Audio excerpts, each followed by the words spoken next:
ìyà ń jẹ Yorùbá nílùú Nàìjíríà yìí, kì í ṣe irú Nàìjíríà ló yẹ kí Yorùbá wà. Nigeria is the thing holding us back and down. Nigeria is holding us back. Nigeria is holding us down. And it is time for us to free ourselves from that stranglehold. Ó kàn jẹ́ pé ó ti wá bọ́ sẹ́yìn. Restructuring ò lè ràn mọ́. Restructuring ò lè ràn mọ́ o.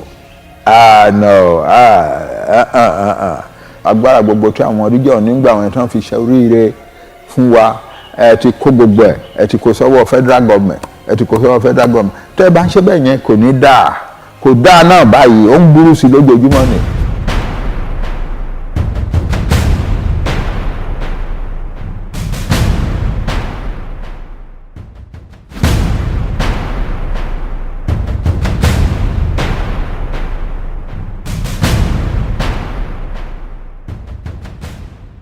Èkíní ńgbà tá a bẹ̀rẹ̀ àjókòó kí ni a ṣe fẹ́ ṣe. Èkíní ni pé àwa tá a wà nílé a lè nìkan ṣe o.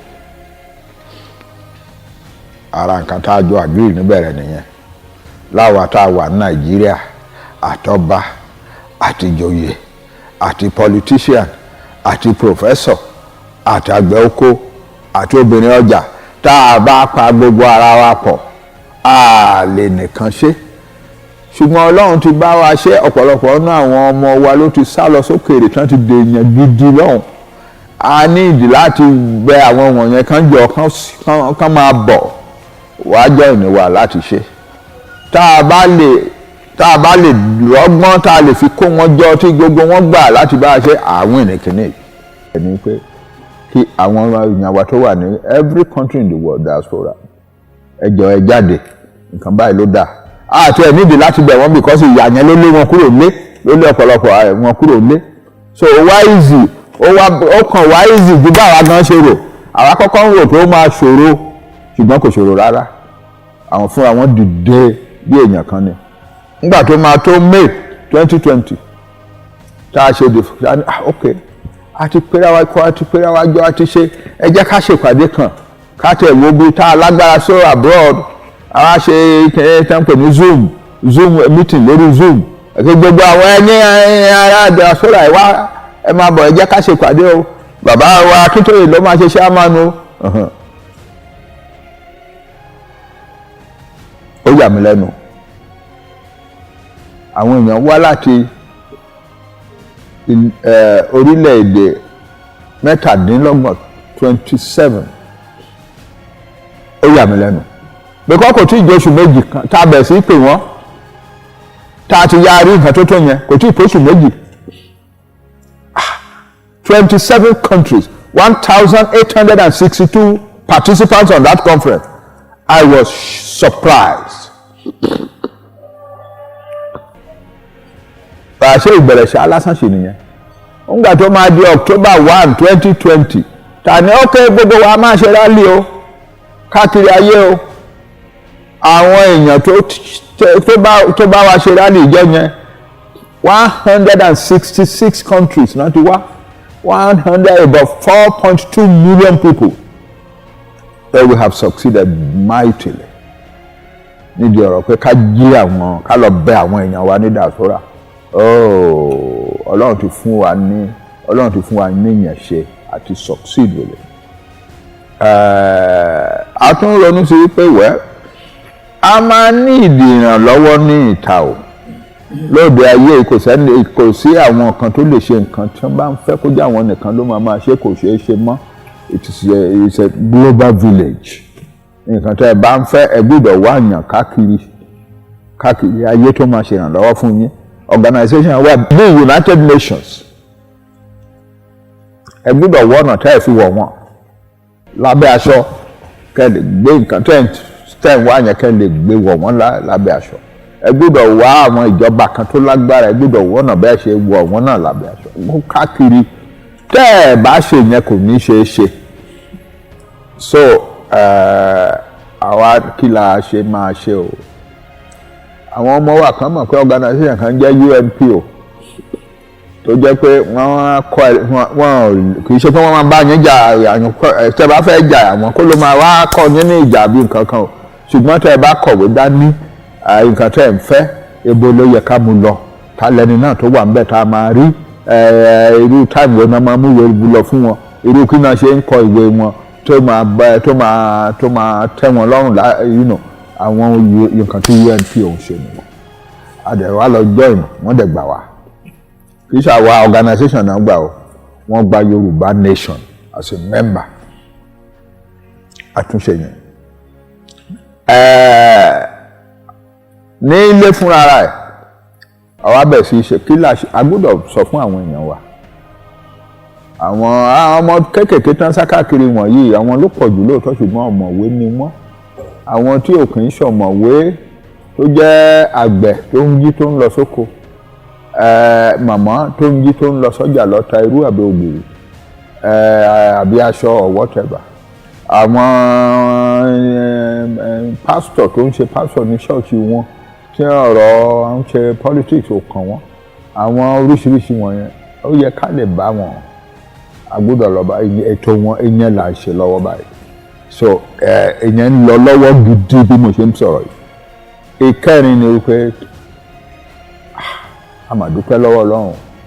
àwa Yorùbá nìkan kọ́ ló ń wá kìíní pé a fẹ́ ní orílẹ̀-èdè tiwa àwọn kan tiẹ̀ wà tán ti ń wá ṣáájú wa àwọn Ìgbò wọ́n ti ń wá bẹ̀ Áfíríkà ṣáájú wa wọ́n ń ṣe lọ́nà tiwọn táwọn mọ̀ so but àwọn mìíràn gbogbo tún wá wà tó tún wá nǹkan náà àwọn south àwọn Ìjọ àwọn náà ń fẹ́ àwọn middle belt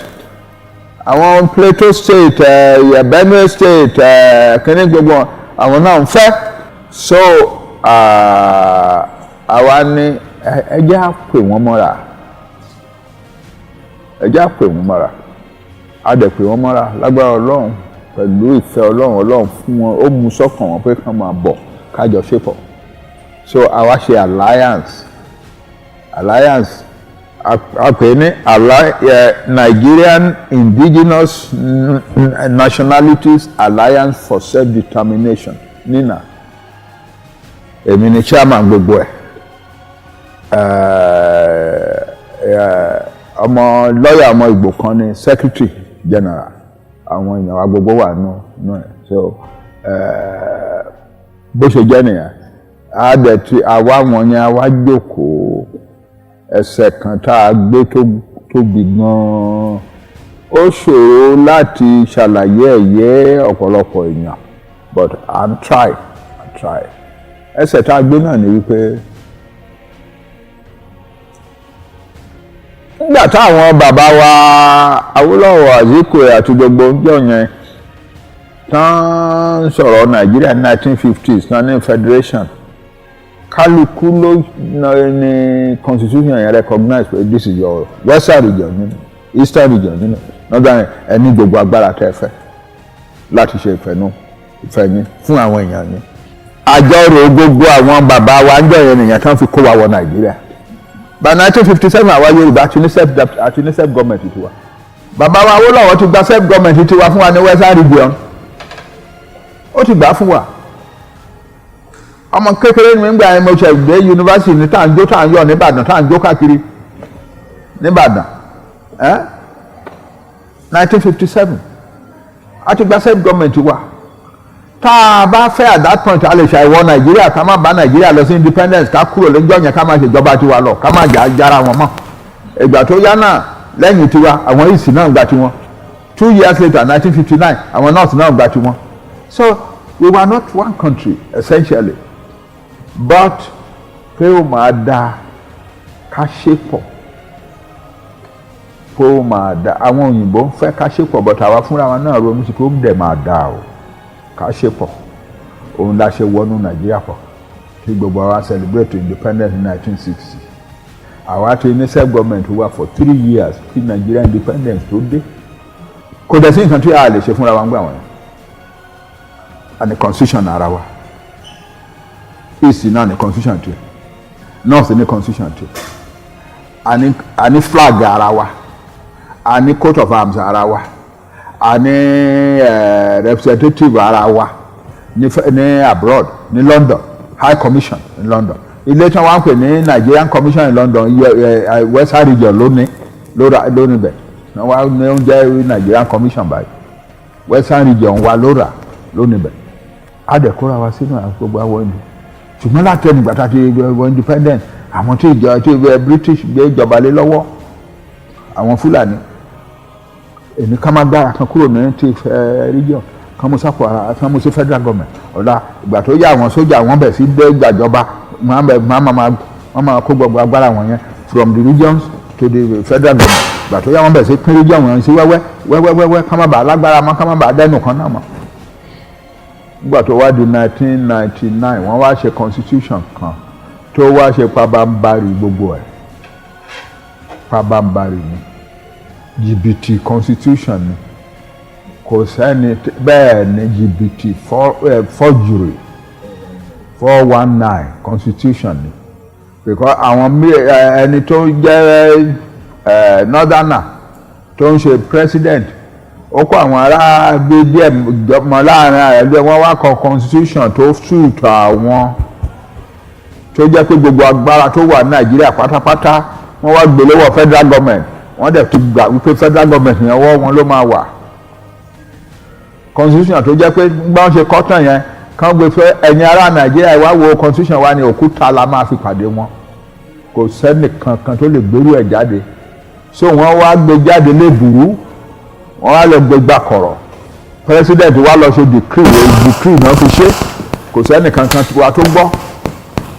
wọ́n wá kó gbogbo agbára tó wà ní Nàìjíríà lọ́wọ́ federal government nínú ẹ̀ gbogbo agbára tó wà ní Nàìjíríà wọ́n ní wọ́n pín lọ díẹ̀díẹ̀ education agriculture foreign relations immigration kìnìún kan wọ́n pín sí bíi 98 places méjìdínlọ́gọ́rùn-ún wọ́n wá ní 68 méjìdínláàádọ́rin ló jẹ́ federal government kan ló lè fọwọ́ kàn tí state kankan ò lè fọwọ́ kàn nínú gbogbo ẹ̀ ṣé rí ọgbọ̀n tó wá kù wọ́n wá ní federal government àtàwọn state ló tún lè ṣe papọ̀ tó bá ti wá di wípé wọ́n ń fẹ́ ṣe papọ̀ tí nǹkan tí federal government ń fẹ́ tó bá yàtọ̀ sí nǹkan tí state ń fẹ́ tí federal government yẹn ló máa bọ́ síwájú tí state yẹn gbọ́dọ̀ jáwọ́ so all the 98 are in the hands of the federal government. Ibi tá àwa wá ní àwa tá a pera wa ní alliance yẹn ìlànà ọmọ Oòduà àtàwọn láti ilẹ̀ Ìgbò láti ilẹ̀ south láti middle belt àwa lọ wádìí lọ́wọ́ àwọn lọ́ọ̀yà lágbára káàkiri ayé kí la lè ṣe ń pa ẹ̀ àwọn ló wá sọ fún wa wípé a lè ṣe nǹkan tó ń pè ní constitutional force majeure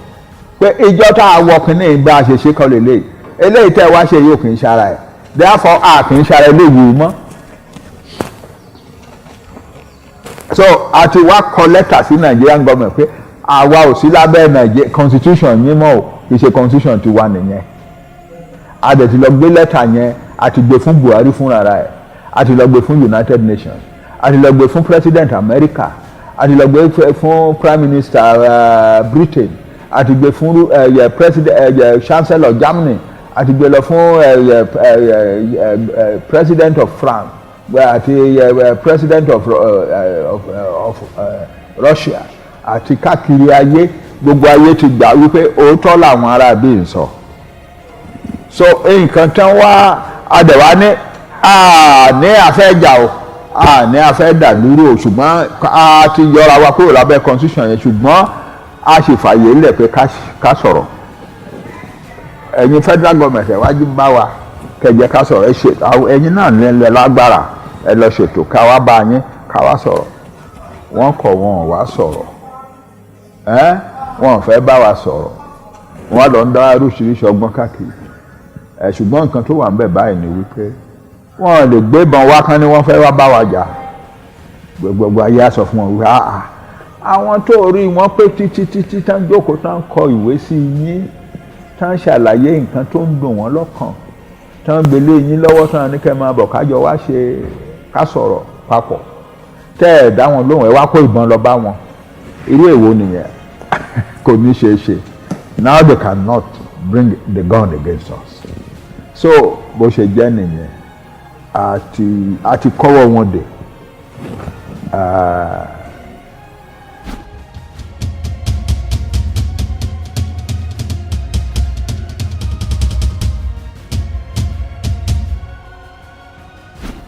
Wọ́n dẹ̀ ṣe wọ́n ń bá lọ báyìí táwọn èèyàn wọ́n túbọ̀ ń pààyàn wọ́n ti wá lọ kó àwọn terrorist organization mìíràn wá láti ilẹ̀ òkèèrè àwọn ISIS àwọn Al-Qaeda àwọn Al-Shabaab àti wọ́n ti lọ kó wọn wá àwọn ló máa wá ìjọba kọ́ ló máa wá kó ìjà wá láti dojú wa délẹ̀ láti kán lè máa tẹ̀ wá mọ́lẹ̀ bó ṣe wù wọ́n ìjọba kọ́ ló máa ṣe yẹn àwọn terrorist organization yẹn ló máa bá wọn ṣe ìjọba ṣe kún ọ wá nìyẹn àwọn ẹlẹ́ máa wà nílé tán máa wá àwọn Fúlàní terrorist Al-Shabaab ISIS Boko Haram Al-Qaeda àwọn ló máa pààyàn káàkiri kì í ṣe sójà ìjọba mọ́ kì í ṣe ọlọ́pàá ìjọba mọ́ so àwọn ló máa wá dojú wa àwọn náà fẹ́ kó wá dojú wa bolẹ̀ káwọn bàá lè wá ṣèfẹ́ inú wọn kán máa kó wọn bọ̀ American government ṣe ìkéde kan ní last week pé àwọn Boko Haram àtàwọn ọ̀rẹ́ wọn gbogbo wọ́n ti wọlé ilẹ̀ gúúsù Nàìjíríà o látojú òkun náà ti ń bọ̀ o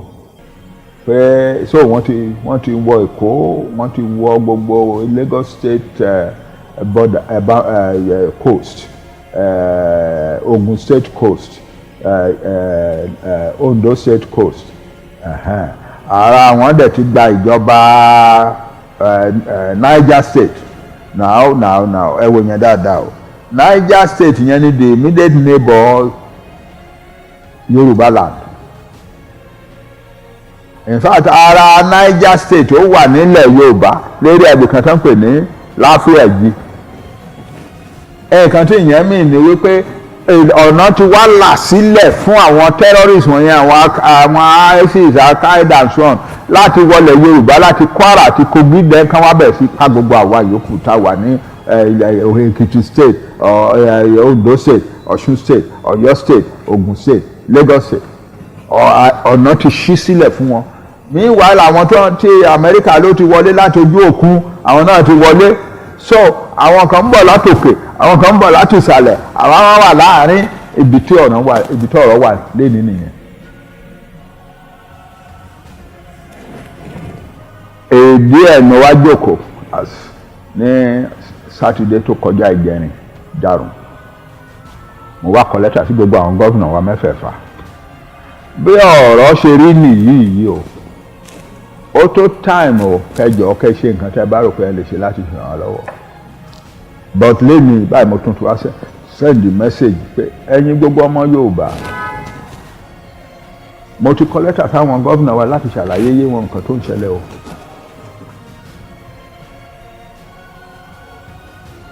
inú mi sì dùn pé wọ́n lọ ṣèpàdé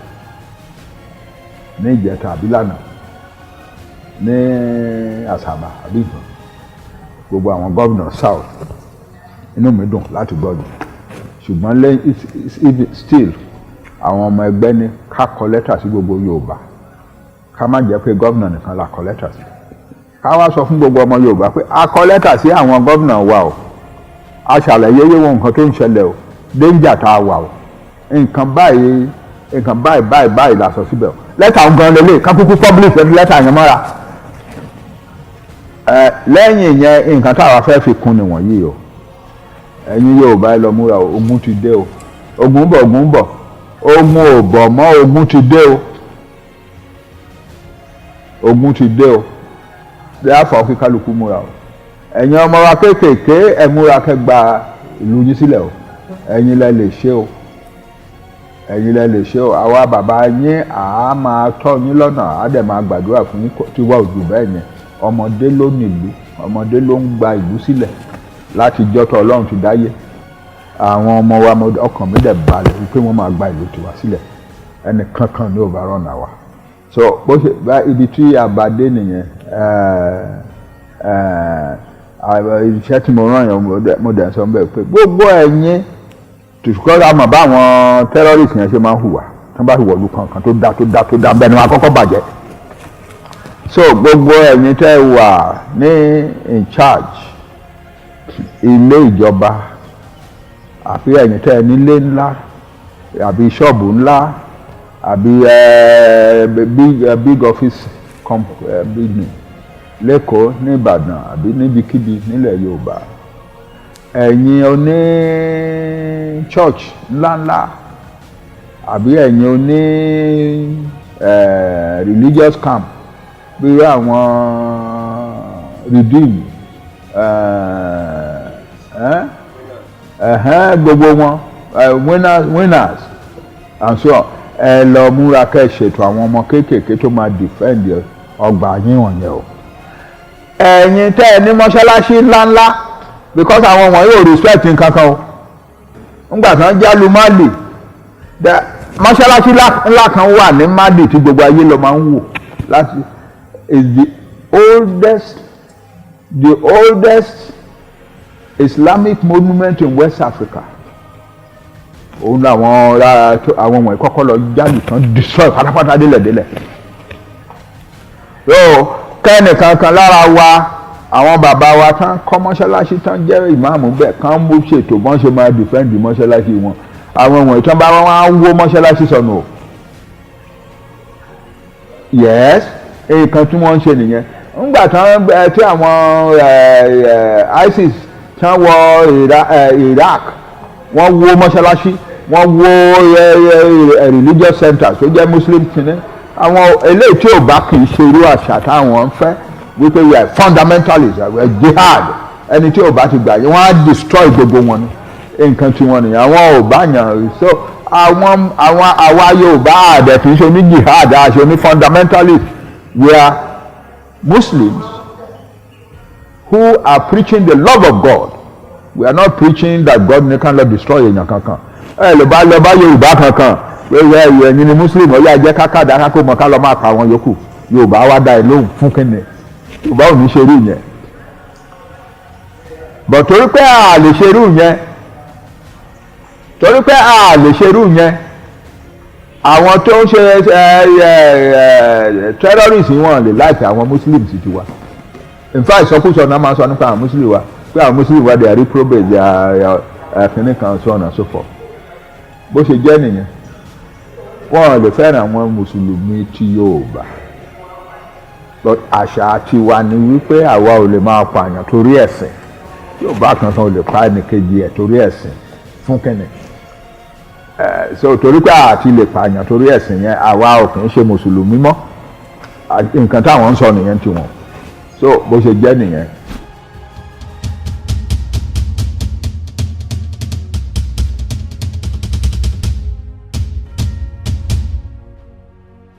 Ogun ti wọ̀lú ẹnikẹ́ni tó bá rò pé òun tún lọ àwọn politician wá ṣì ń dọ́gbọ́n jẹ́ ká àmúra àwọn ènìyàn lẹ́yìn náà ní 2023 àwa di president àwa di minister àkànlẹ̀ òfò pátápátá ní gbogbo ẹ̀ àwa yòókù wa ready láti dúró dè wọ́n mọ́ but a bá wọn jà tó bá yá tó omi bá gbóná ayé ìfèrè bó ṣe jẹ́ nìyẹn.